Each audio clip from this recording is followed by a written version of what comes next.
ፈህድም ቀጥሎ እንዲህ አለ፣ እንደዛማ ከሆነ ጥሩ፣ ይኸው አንተው እዚህ ባለህበት እንዴት አድርጌ እንደማሰቃያት ምን አይነት ሥራ እየሰራሁ ራሷን እንድትስት እንደማደርግ አሳያለሁ።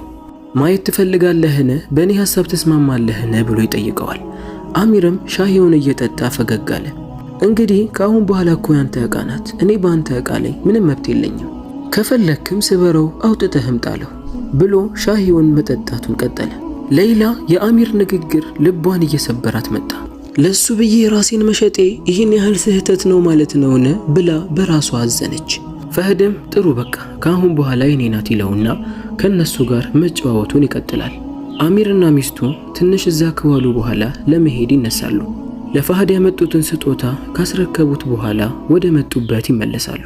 ፈህድም እነሱ እንደወጡ ወደ ክፍሉ ይገባና ቁጭ ይላል። መጽሐፍንም ማንበብ ይጀምራል። ድምፁንም ከፍ አድርጎ ሌይላ ነይ ወደዚህ ብሎ ይጠራታል። ሌይላ ሻይ የጠጡበትን እያነሳች የተሰበረውን ሲኒ ደግሞ እየጠረገች ነበር። እንደጨረሰችም ቀጥ ብላ ፈህድ ጋር ትሄዳለች። ስትሄድ ግን እንደሌላው ጊዜ እያለቀሰች ወይም አዝና አልነበረም። የወንድሟ ንግግር አንዴ ልቧን ሰብሯት ስለነበረ ምንም ሳይመስላት ፈህድ ጋር ትገባና አቤት ፈለከኝን ትለዋለች። ፈህድም አይኗን እየተመለከተ አየሽ የገዛ ወንድምሽ እንኳን ጨክኖብሻል፣ ያን ያደረግሽው ነገር ትልቅ ስህተት ነበር። ሌይላም ቀና አለችና አይ ምን አስቆጨኝ፣ ሁሉም እኮ የድርሻውን ሰበብ ማድረስ አለበት። እኔም የቻልኩትን የድርሻዬን ሰጠሁት። ለሱ ብዬ ህይወቴን ሸጥኩኝ፣ ለሱ ህይወትን ለመስጠት ሰበብ እሆናለሁ ብዬ።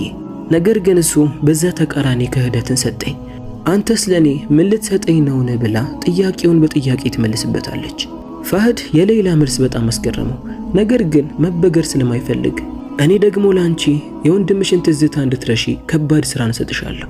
አይደለም ወንድምሽን ራስሽን እስክትጠይ ድረስ ያለ እረፍት አሰራሻለሁ። አሁን ወደ ታችኛው ክፍል ግቢ።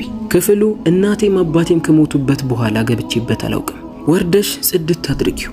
ደሞ ከፈጅር በፊት መጨረስ አለብሽ። ሌሊቱን መተኛት አትችይም፣ እከታተልሻለሁ ይላታል። ሌይላ ለፈህድ ምንም አይነት መልስ አልሰጠችውም። ቀጥታ ባትሪን ይዛ ወደ ታችኛው ክፍል ትገባለች። እውነትም እንዳለው በጣም ቆሽሿል። ከተገባበት በጣም እንደቆየ ያስታውቃል። ክፍሉ በሸረሪት ድርና በአዋራ የተሞላ ነበር። የድሮ ካዝናዎች፣ ሳጥኖች ነበሩ። ሌይላም ያለምንም መሰላቸት ክፍሉን ታጸዳው ጀመር። እያጸዳችም እያለ በድንገት አንድ ምስል ትኩረቷን ይስባል። ቀና አድርጋ ስትመለከተው ፈህድ በሕፃንነቱ ከእናቱ ጋር የተነሳው ነበር። ምስሉን አትኩራው ከተመለከተችው በኋላ ወደ ኋላ ስታዞረው አንድ ደብዳቤ ነበረው። እናቱ ነበር የጻፈችው። ልጄ ሆይ ኃይል ማለት የንብረት ሳይሆን የልብ ነው ይላል። ሌይላ ሳታስበው ምስሉን እያየች ፍዛ ቀረች። የረሳቸው ነገር ፈህድ በካሜራ እየተከታተላት ነበር። ያንን የእናቱን ምስል ያለበትን ፎቶ ይዛ እየተመለከተችው ስራ መተዋን ሲያስተውል በጣም ይናደዳል። ቀጥታ ወርዶ ወደ እሷ ጋር ይመጣል። ስራሽን መስራት ትተሽ ይህንን የተከበረ ፎቶ እንዴት ትይዣለሽ ይልና ከእጇ ላይ ይነጥቃታል። ይህንን ምስል እንድትነኪ ማን ፈቀደልሽ? ይህ ማለት እኮ የመወዳት እናቴ ምስል ነው፣ ከኔ ውጪ ማንም ሊነካው አይገባም ይላታል። ሌይላም ፈህድን እየተመለከተች በሕፃንነትህ አሁን የማይታይብህን በአይንህ ላይ እዝነትና መረጋጋትን አየሁ። ምናልባት ይመስለኛል እናትህና አባትህን ካጣህ በኋላ ነው ይሄን ባህሪህን ያመጣኸው። ከኔ ጎን የሚቆም ሰው የለም ማንም የለኝም ብለህ ይሆናል እንደዚህ ሰው ላይ አረመኔ የምትሆነው። በንብረትህ የፈለግከውን ታደርጋለህ። እርጋታ የሚያስገኝልህ መስሎህ ነበር፣ ነገር ግን አንተ የእናትን አደራ ረስተሃል ትለዋለች። ፈህድ እስካሁን ማንም ብሎት የማያውቀውን በቁም ነገር ምስኪኗ ሌይላ አንስታ ስትናገረው ለመጀመሪያ ጊዜ መልስ ያጣል። ዝም ብሏት ይወጣና ወደ መተኛ ክፍሉ ይገባል። ሰላማዊ እንቅልፍ መተኛ ታቃተው። ሌይላ የተናገረችው ንግግር የወንድሟ ጭካኔ እየተመላለሰ ይመጣበት ጀመር። በቀጣዩ ቀን እንደ ሌላ ጊዜ ሌይላን ነይ ስራ ስሪ እያለ አላስጨነቃትም። ምንም አይነት ስራንም አልሰጣትም። እንደው ምግብ እንደቀረበለት ሌይላን ጠራት። ነይ ካጠገቤ ቁጭ በይ፣ ከኔ ጋር እንድትበይ ይፈልጋለሁ ይላታል። ሌይላ ግን አይ እኔ ብቻዬን እበላለሁ አለችው። ፈህድም ነይ እኔ ለሌላ ሰው ብላ ህይወቷን የሸጠች ሴት እንዴት እንደምታስብ ማወቅ እፈልጋለሁ ይላታል። ሌይላ የፈህድ ባንዴ መቀየር ተረጋግቶ ማውራቱን ስትመለከት በጣም ተገረመች። አይ ትለውና ጥላው ወደ ስራዋ ትገባለች።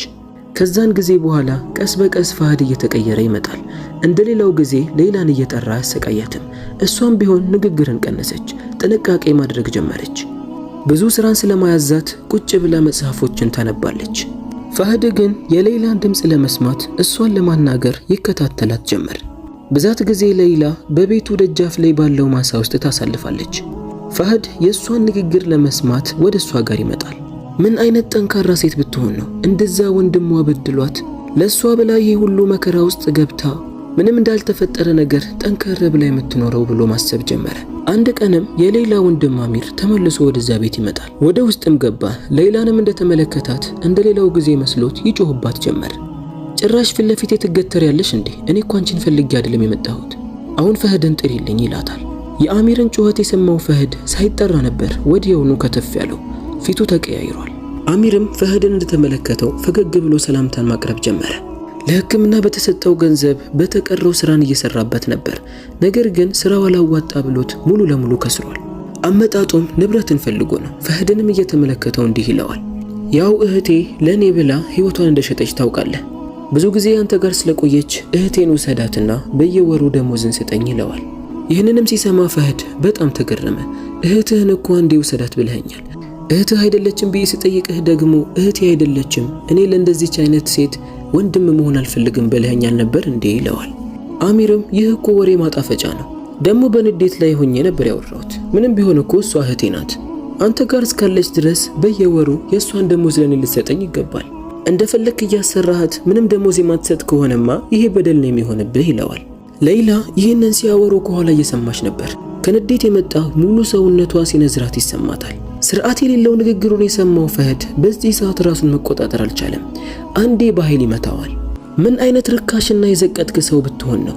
ትላንትና አላቃትም ራሷን ሸጣለች ያልካትን ሴት አሁን እህቴ ናት ብለህ ስመጣ መተህ እህትነቷን ፈልገ ሳይሆን ንብረትን ፈልገ ስትጠይቀኝ ትንሽ አታፍርም?